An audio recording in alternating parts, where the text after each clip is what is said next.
His wife can go ahead and deny it all she wants. He didn't. There's nothing we can do. There's nothing you can do anymore. Stop worrying about it. The school is trying to move on, and every now and then his name pops up. I know you got to file appeal, and he's got every right to do so. But give up, Jerry. You're seven. You're what? You're old as hell now. There's nothing you can do. Sick man. Cleveland Cavaliers player Kyrie Irving has returned to the Cavaliers after tearing his bicep in March, and currently at the half, the Cavaliers are leading the Magic 70-47, Irving with 13 points. Cavaliers currently sitting at 10th in the Eastern Conference playoff race. Patrick Kane and Jonathan Toews now are out until the playoffs for the Chicago Blackhawks. Toews injured in Saturday's game against the Penguins, and Patrick Kane was injured also last month. How far do I think they'll go? Again, I said yesterday I think they're going to have a tough time beating the Avalanche, because the Avalanche have had their number this year and they've got a very, very tough defense. I think it'd be really tough because Toews and Kane are going to come back. They're going to be rusty and it's going to be a problem. I definitely look for the Avalanche to take them out in the first round, because that's who they're. It'd be a shocker if they played anybody but Colorado at this point. Basketball news: Andrew Wiggins making the right, is he making the right call going to the NBA? Absolutely not. Andrew Wiggins is an interesting player. The top recruit this year, but clearly was outplayed, I think, by Jabari Parker. And Jabari Parker is considering returning to Duke because of the sour grapes of losing in the first round of the tournament to Mercer. I think Wiggins should have stayed for his own good, because you can always, another year of college would have done great for him. Think about it. Basically, yes, he's giving up millions of dollars just to wait a year, but you're either going to go to the Sixers or the Bucks. Seriously. You could probably go to teams in better position than those two next year. Here's the point I'm trying to make, though. It's that I believe if you do commit to play collegiate basketball and you want to enter the NBA, I think you should have to play at least 2 years. I really do, because college basketball is essentially getting pillaged for players.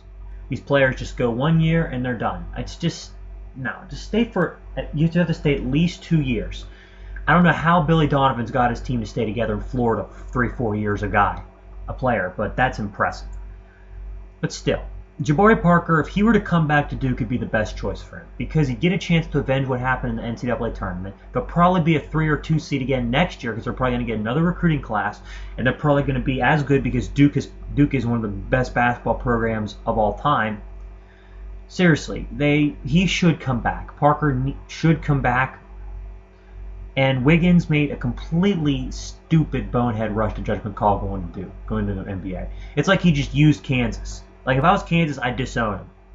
He had a couple really good games for them. The rest of the season was average, and all of a sudden he's going pro. Don't be surprised if he's a bust. That Anthony Bennett guy that the Cavaliers drafted this year, bust. Exactly.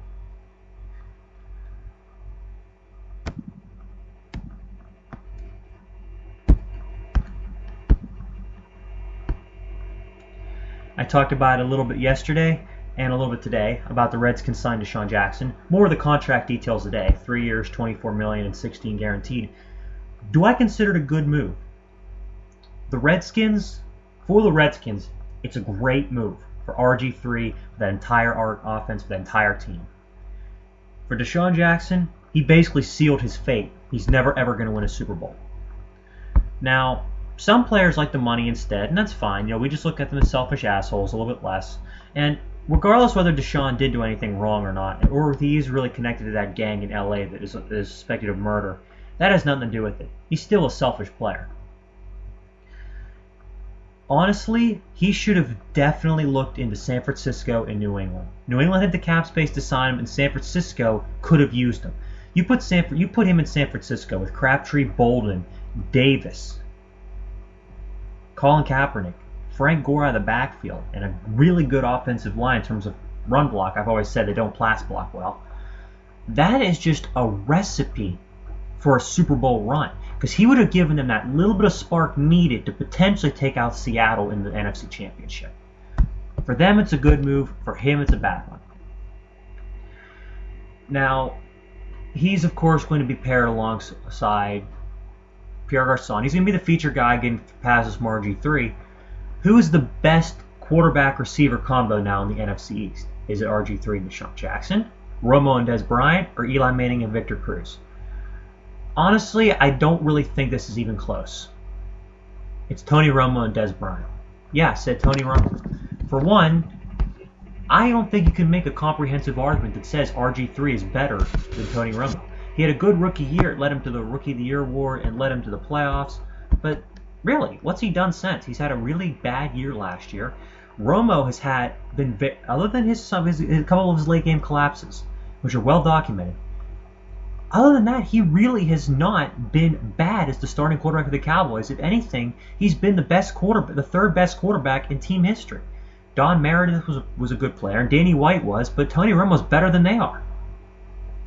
And if you look at the three receivers, Victor Cruz has good hands and can get open. Deshaun Jackson's quick, and Des Bryant is just a beastly receiver. He's got probably one of the best bodies of any of the receivers in the NFL because he can get open, create separation, he's strong, he's fast. Definitely Romo to Bryant.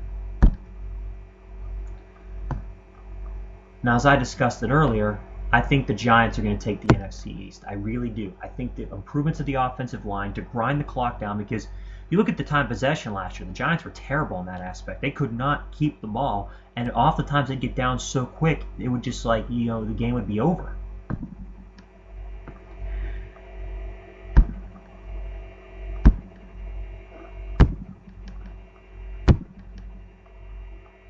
Next thing to discuss: what do I like of the NFL? What do I like or dislike the NFL's new rule allowing loose ball recovery to be reviewable? Let me put it this way: why was this not reviewable earlier? I wanted the Seahawks to win the NFC title game. That should have been reviewable.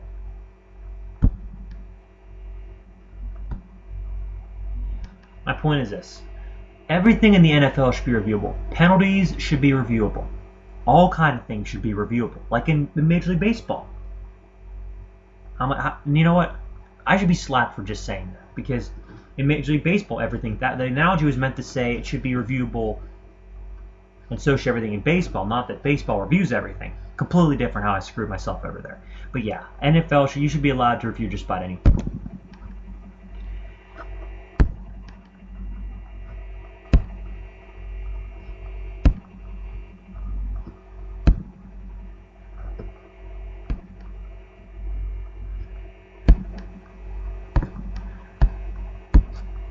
Major League Baseball has decided to incorporate instant replay, and let me tell you something.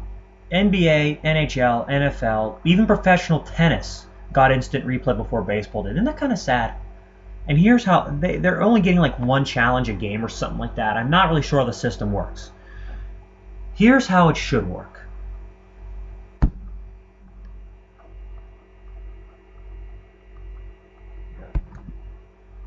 In professional tennis, every set you get 3 incorrect challenges. You get your challenge correct, you keep it. If you get it wrong, you lose it. In Major League Baseball, you should get 2 challenges per inning. If you keep it, if you get it right, you keep it. If you don't, you lose it. That's a much better system than Major League Baseball is doing. So far, though, through the opening week of Major League Baseball, LA is leading with 3 wins, and right now the Pittsburgh Pirates are 1-0 and they're looking very, very good. They're up on the Chicago Cubs right now. That's going to be an interesting division this year. The Pirates, the Cardinals, and the Cubs. A lot of people are saying the Cubs have a chance to potentially win the World Series. That's what I read something on Facebook about it. And I would like to go through the last time the Chicago Cubs won the World Series. This could take me a while to find. I have to scroll through my news feed here.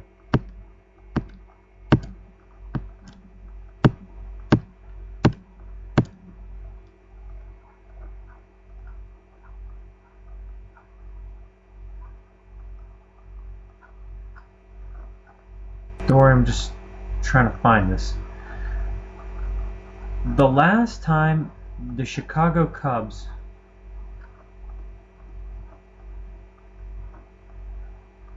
won the World Series, I believe it was 1918.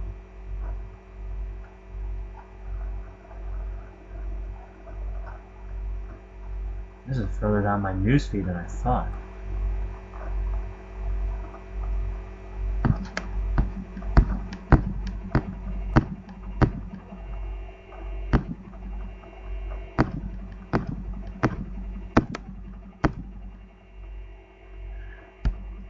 I'm sorry, here we go, I finally found it. The last time the Cubs won the World Series, Teddy Roosevelt was president. A house cost $5,500. The Ford Model T was still brand new. And Babe Ruth wasn't even in professional baseball yet. Long time ago. I hope you guys enjoyed what I talked about here today. I'll be trying to do shows on a more frequent basis. I'm going to be doing some political and even some, fictional verses coming up, because I'd like to talk a little about, there's some big things going on in politics right now. I'd probably have to discuss my opinions on that. And also, this is kind of an issue that I've wanted to put to bed. I am a lifelong Dragon Ball Z fan, and I will probably be doing an audio here or on my YouTube channel, check that out, a video as to why Goku, who's the main character, got screwed over when this YouTube channel called Screw Attack did a death battle between him and Superman ultimately ended up winning it. I'm going to talk about how they screwed him over, not necessarily that Goku should have won, but what they should have done that got it right. Anyways, hope you guys enjoyed it. Take care.